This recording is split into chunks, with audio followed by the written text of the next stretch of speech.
ಪಾವಗಡದಲ್ಲಿ ಅಕ್ರಮ ನಕಲಿ ಮದ್ಯ ಮಾರಾಟಕ್ಕೆ ಕಡಿವಾಣ ಹಾಕಿ ಜಿಲ್ಲಾಧಿಕಾರಿಗಳಿಗೆ ಎಚ್ ಶೇಷನಂದನ್ ಮನವಿ.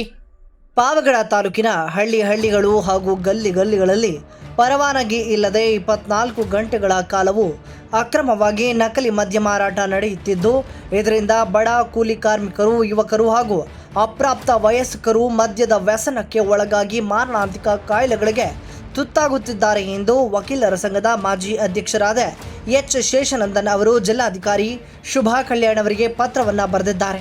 ಇನ್ನು ಈ ಒಂದು ಪತ್ರದಲ್ಲಿ ಮೇಲಿನ ಎಲ್ಲ ಆರೋಪಗಳನ್ನು ಸಹ ಮಾಡಿದ್ದಾರೆ.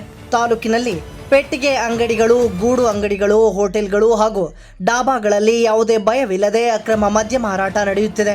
ಈ ಕುರಿತು ಪೊಲೀಸ್ ಹಾಗೂ ಅಬಕಾರಿ ಇಲಾಖೆಗೆ ಹಲವು ಬಾರಿ ದೂರು ನೀಡಿದರೂ ಯಾವುದೇ ಪರಿಣಾಮಕಾರಿ ಕ್ರಮ ಕೈಗೊಳ್ಳಲಾಗಿಲ್ಲ ಎಂದು ಅವರು ಅಸಮಾಧಾನವನ್ನು ವ್ಯಕ್ತಪಡಿಸಿದ್ದಾರೆ. ಪಾವಗಡ ಪಟ್ಟಣದಲ್ಲಿಯೇ ನೂರಾರು ಕಡೆಗಳಲ್ಲಿ ಅಕ್ರಮ ಮದ್ಯ ಮಾರಾಟ ನಡೆಯುತ್ತಿದ್ದರೂ ಸಂಬಂಧಪಟ್ಟ ಅಧಿಕಾರಿಗಳು ನಿರ್ಲಕ್ಷ್ಯ ವಹಿಸುತ್ತಿದ್ದಾರೆ ಎಂದು ಸಹ ದೂರಿದ್ದಾರೆ. ಇದರ ಮಧ್ಯೆ ನಾವು ಭೂತಗನ್ನಡಿ ಹಾಕಿ ಗಮನಿಸಬೇಕಾದ ವಿಷಯವೆಂದರೆ, ಪಾವಗಡ ಪಟ್ಟಣದ ಸಮೀಪದಲ್ಲಿಯೇ ಅಂಟಿಕೊಂಡಿರುವಂತಹ ರೊಪ್ಪ ಗ್ರಾಮದ ಅಂಗನವಾಡಿ ಪಕ್ಕದಲ್ಲಿಯೇ ಎಗ್ಗಿಲ್ಲದೆ ಎಣ್ಣೆ ಮಾರುತ್ತಿದ್ದರೂ ಯಾರೊಬ್ಬರೂ ಪ್ರಶ್ನೆ ಮಾಡದ ಸ್ಥಿತಿ ಮತ್ತು ಕ್ರಮ ಕೈಗೊಳ್ಳದೆ ಕೈಲಾದವರಂತೆ ಕುಳಿತುಕೊಂಡಿರುವುದು ನಿಜಕ್ಕೂ ಶೋಚನೀಯ ಸಂಗತಿಯೇ ಸರಿ. ವಿದ್ಯಾಭ್ಯಾಸವನ್ನ ಮಾಡಿ ಭವಿಷ್ಯದಲ್ಲಿ ತಮ್ಮ ಕನಸುಗಳನ್ನು ಈಡೇರಿಸಿಕೊಳ್ಳಲು ಭವಿಷ್ಯದ ಭಾರತವನ್ನು ನಿರ್ಮಾಣ ಮಾಡುವಂತಹವರು ಈ ಒಂದು ಅಂಗನವಾಡಿಯಲ್ಲಿ ವಿದ್ಯಾಭ್ಯಾಸ ಮಾಡುತ್ತಿದ್ದರೆ ಅದರ ಪಕ್ಕದಲ್ಲಿಯೇ ಎಣ್ಣೆ ಕುಡಿಯುತ್ತಿರುವುದನ್ನು ನೋಡಿ ಅವರು ಸಹ ಎಣ್ಣೆ ಕುಡಿಯುವುದನ್ನು ಕಲಿಯಬೇಕೇ ಎನ್ನುವುದು ಸದ್ಯದ ಒಂದು ದೊಡ್ಡ ಪ್ರಶ್ನೆಯಾಗಿದೆ. ಈ ವಿಷಯಕ್ಕೆ ಸಂಬಂಧಪಟ್ಟಂತೆ ಪಾವಗಡ ಅಬಕಾರಿ ಇಲಾಖೆಯ ನಿರೀಕ್ಷಕರು ಹಾಗೂ ಪಾವಗಡ ತಾಲೂಕಿನ ಸಿಡಿಪಿಒ ಅವರು ಮತ್ತು ಪೊಲೀಸ್ ಇಲಾಖೆಯ ಅಧಿಕಾರಿಗಳು ಯಾವ ರೀತಿಯ ಕ್ರಮ ಕೈಗೊಳ್ತಾರೆ ಅನ್ನೋದನ್ನು ನಾವು ಕಾದು ನೋಡಬೇಕಾಗಿದೆ. ಮತ್ತೊಂದು ಕಡೆ ನಕಲಿ ಮದ್ಯ ಸೇವನೆಯಿಂದ ಜಠರ, ಯಕೃತ್, ಮೂತ್ರಪಿಂಡ ಸೇರಿದಂತೆ ಹಲವು ಗಂಭೀರ ಕಾಯಿಲೆಗಳಿಗೆ ತುತ್ತಾಗುತ್ತಿದ್ದಾರೆ. ಅನೇಕ ಕುಟುಂಬಗಳು ಸಂಕಷ್ಟಕ್ಕೆ ಸಿಲುಕುತ್ತಿವೆ. ಆದ್ದರಿಂದ ಅಕ್ರಮ ಮದ್ಯ ಮಾರಾಟಗಾರರು ಹಾಗೂ ಅವರಿಗೆ ಬೆಂಬಲ ನೀಡುತ್ತಿರುವಂತಹ ಪುಡಾರಿ ರಾಜಕೀಯ ನಾಯಕರುಗಳ ವಿರುದ್ಧ ಕಠಿಣ ಕ್ರಮ ಕೈಗೊಳ್ಳಬೇಕು.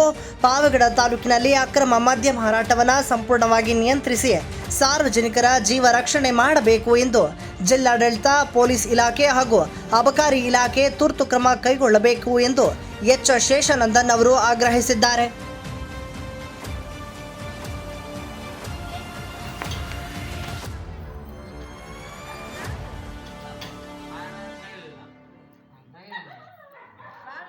అంగన్వాడీ స్కూల్లోకి పోకూడదు లేరా తాగి అంగన్వాడీ స్కూల్లోకి పోకూడదు.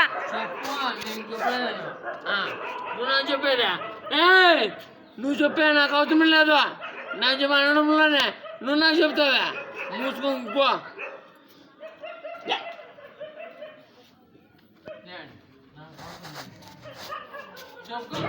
అరుచుకో.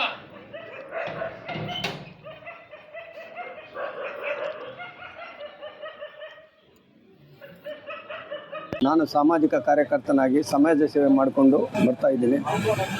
ಈಗ ಪಾವಗಡ ತಾಲೂಕಿನಲ್ಲಿ ಈ ಕಳಪೆ ಮದ್ಯ ಮಾರಾಟ, ನಕಲಿ ಮದ್ಯ ಮಾರಾಟ ಯಥೇಚ್ಛವಾಗಿ ನಡೀತಾ ಇದೆ. ಆದರೆ ಇದರ ಬಗ್ಗೆ ತಾಲ್ಲೂಕು ಆಡಳಿತ ಆಗಿರ್ಬೋದು, ಪೊಲೀಸ್ ಇಲಾಖೆ ಆಗಿರ್ಬೋದು, ಅಬಕಾರಿ ಇಲಾಖೆ ಅಧಿಕಾರಿಗಳಾಗಿರ್ಬೋದು ಕಣ್ಣು ಮುಚ್ಚಿ ಕುಳಿತಿದ್ದಾರೆ. ಪಾವಗಡ ತಾಲ್ಲೂಕಿನ ಮದ್ಯದ ಅಂಗಡಿಗಳ ಮಾಲೀಕರು ಎಲ್ಲ ಗೂಡು ಅಂಗಡಿಗೂ, ಹೋಟ್ಲುಗಳಿಗೂ, ಆಮೇಲೆ ಡಾಬಾಗಳು ಕೂಡ ಅವರೇ ಸಪ್ಲೈ ಮಾಡ್ತಾ ಇದ್ದಾರೆ. ಹಗಲು ರಾತ್ರಿ ಏನಂದರೆ ಚಿಕ್ಕ ಮಕ್ಕಳಿಂದ ಹಿಡಿದು ಹೆಂಗಸರು ಮಕ್ಕಳು, ಬಡ ಕಾರ್ಮಿಕರು, ಕೂಲಿ ಕಾರ್ಮಿಕರು, ಎಲ್ಲ ವಯಸ್ಕನವರು ಕೂಡ ಕುಡಿದು 30ರಿಂದ 40 ವರ್ಷದೊಳಗೆ ಸಾಮೂಹಿಕವಾಗಿ ಸಾಯಲು ಕಾರಣಕರ್ತರಾಗಿರ್ತಾರೆ. ಇದ್ರ ಬಗ್ಗೆ ನಾವು ಎಷ್ಟೋ ಸತಿ ನಮ್ಮ ದಲಿತ ಸಭೆಗಳಲ್ಲಿ ಮಾತಾಡಿದ್ರು ಕೂಡ ಏನು ಪ್ರಯೋಜನ ಆಗಲಿಲ್ಲ. ಅವರು ಇದರಿಂದ ಇದೊಂದು ಮಾಫಿಯಾ ಥರ ಇದೆ. ಇದ್ರ ಬಗ್ಗೆ ಯಾರೇ ಕೈ ಹಾಕಿದ್ರು ಕೂಡ ಅವರು ಇಲ್ಲಿ ವರ್ಗಾವಣೆ ಆಗ್ಬೋದು ಅಥವಾ ನಮ್ಮನ್ನೇನ ಮಾಡ್ಬೋದು ಅಂತ ಭಯದಿಂದ ಬದುಕುವ ಪರಿಸ್ಥಿತಿ ಆಗಿದೆ. ನಮ್ಮ ತಾಲ್ಲೂಕಿನಲ್ಲಿ ಇದೇ ಪಾವಗಡ ಟೌನ್ನಲ್ಲಿ ಕೂಡ ಮೈನ್ ರೋಡ್ಗಳಲ್ಲಿ, ಬಜಾರ್ಗಳಲ್ಲಿ, ಎಲ್ಲಂದ್ರಲ್ಲೇ ಒಂದು 400ರಿಂದ 500 ಗೂಡು ಅಂಗಡಿಗಳಲ್ಲಿ ಮಾಡ್ತಾ ಇದ್ದಾರೆ. ಇಲ್ಲಿ ನಮ್ಮ ಇವರು ಅಂಗಡಿಗಳಿಗೆ ಹೋಗೋರೇ ಇಲ್ಲ.